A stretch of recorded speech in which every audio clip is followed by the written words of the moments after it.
Boom. Installed. Today, I'm taking my 4-year-old daughter to go get a boat.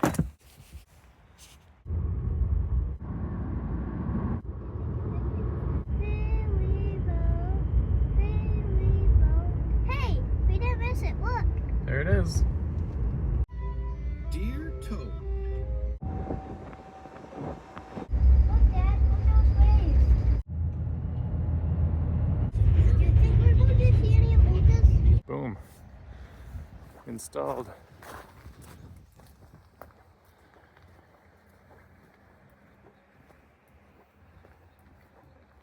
Bedelia red. Thanks, Orgus. Thanks for the boat.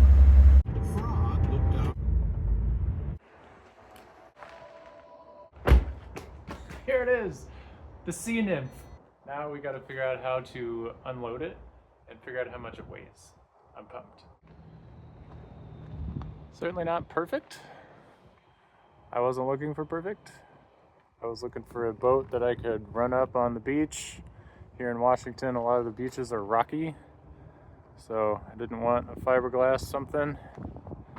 It's got a little wood add-on in the back for an outboard. The previous owner had a 6-horse on it, but I think this will do great for running the river, taking out in the sound on the calmer days. This is gonna be rad. So much better than a canoe. 10 feet long, 55 inches wide. It's gonna be perfect. Let's get this off the roof. So I've now loaded and unloaded a few times, and I've found a better way for me, at least, and it is to go off the back, like I just tried. Going off the side, you might dent your car. Time for weigh-in. 177.2.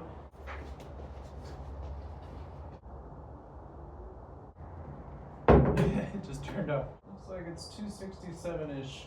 Keeps changing. Doesn't want to settle because I'm moving too much. Maybe I'll just put the boat on it. Haven't found the balance point yet on this. That says 89 pounds.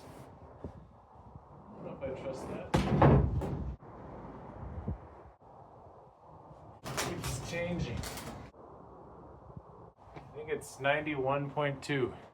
The beauty of this thing, it's only 10 feet long and it's metal. So I can just push it around here in the grass. Not gonna hurt anything. Info plate on here says 2 people or 325 pounds, or what is this, 413 pounds total with gear. It's kind of a random number. I think this is a 6 horsepower max. We've got an electric trolling motor.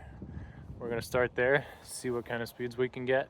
It also has some oar locks here, so we're gonna paddle as well and basically make this an electric assist rowboat, at least for starters. Here's all of it. So it came with a couple oars because it's not that big, so rowing it is actually practical. Came with a 55 thrust trolling motor. I believe this one, I need to look up the specs somewhere. This is a Mincona Riptide. I think this one is rated for salt. And came with a battery charger for this battery. Fly time, according to Will Prowse, is, you know, budget, but pretty good. It's 100 amp hours, so I don't know exactly how long it's gonna run this trolling motor at full blast. Maybe it'll say how many amps this thing draws. Oh, 50 amps right there. So that will give us supposedly, hypothetically, 2 hours of full throttle trolling. And then this Foxsure battery charger.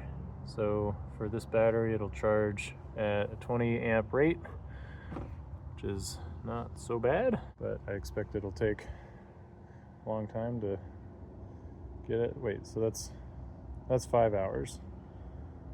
20 amps into a 100 amp battery. And then since I took the ferry to go get this, he threw in a couple kind of manual trigger inflatable PFDs. which was nice of him. So a little less bulky to wear out on the water, but that is the kit. And I was talking about rowing this as an electric assist boat for now. Yeah, it's gonna be like an e-bike, but for on the water. So a couple things to consider, not necessarily for a first outing, but to have on hand would be a proper bilge pump to make sure we can clear water if this thing leaks. I have no idea if it leaks. I hope not. A fuse or circuit breaker to go between the battery and the motor this way.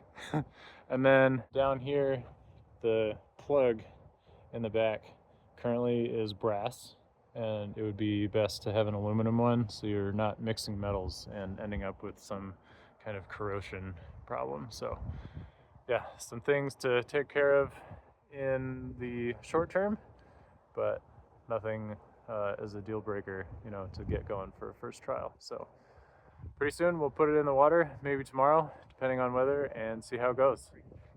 All right, I got this thing charging up, got it plugged in right there. And after reading the manual, figured out that the screen cycles through some different pieces of data. Currently it's reading at 17 degrees Celsius. It's charging at 2.5 amps and charging at 13.6 volts. I'm guessing it is reading a 50% state of kind of base charge, or a charge that it already had. But if we're only charging at 2.4 amps, we're gonna be here a long time, since this thing is a 100 amp hour battery. So I'll report back.